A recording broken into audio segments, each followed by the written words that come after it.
Pasco County breaking news. A teenage girl was shot just steps from a Pasco County middle school last Wednesday, April 15th, as students were arriving for class. This triggered lockdowns in all the nearby schools, and there's a lot of unanswered questions still about what happened. This is all according to articles from 10 Tampa Bay and News Channel 8. According to police, officers responded to the scene just outside Gulf Middle School, where they found the teen girl suffering from a gunshot wound. She was then transported to Bayonet Point Hospital and is reported to be in stable condition. This shooting happened at probably one of the worst possible times because buses were unloading and students were walking onto campus to go to their first period. 7th grader Ronaldo Perez describes hearing a loud bang shortly after arriving at school. He said, "I was on the bus, and when I got out, I heard a bang, and 5 minutes later, we went into lockdown." Within minutes after hearing the shot, Gulf Middle School, Gulf High School, and Ritchie Elementary School were all placed under controlled campus, and that lockdown lasted for several hours. Parents say that they were scared and they didn't have a lot of information to go off of.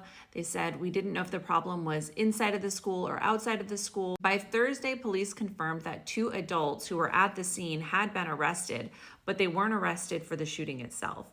Nikki Marie Green, age 38, was charged with drug possession, violating probation, and resisting an officer without violence. And Dylan Stiles, aged 30, was arrested on multiple pre-existing felony warrants out of the sheriff's office. And according to investigators, those warrants stem from a January incident in which Stiles and other people allegedly broke into a home and assaulted 3 women, including one who was 8 months pregnant, and stole property. And despite the 2 of these people being at the scene and being arrested on unrelated charges, police haven't identified whether either adult was the shooter. They haven't clarified how they're connected to the 16-year-old victim or figured out what happened during the shooting itself. This case remains active, but the detectives are facing a challenge because they're not getting much cooperation from the people involved. So there's a lot of questions that are still unanswered.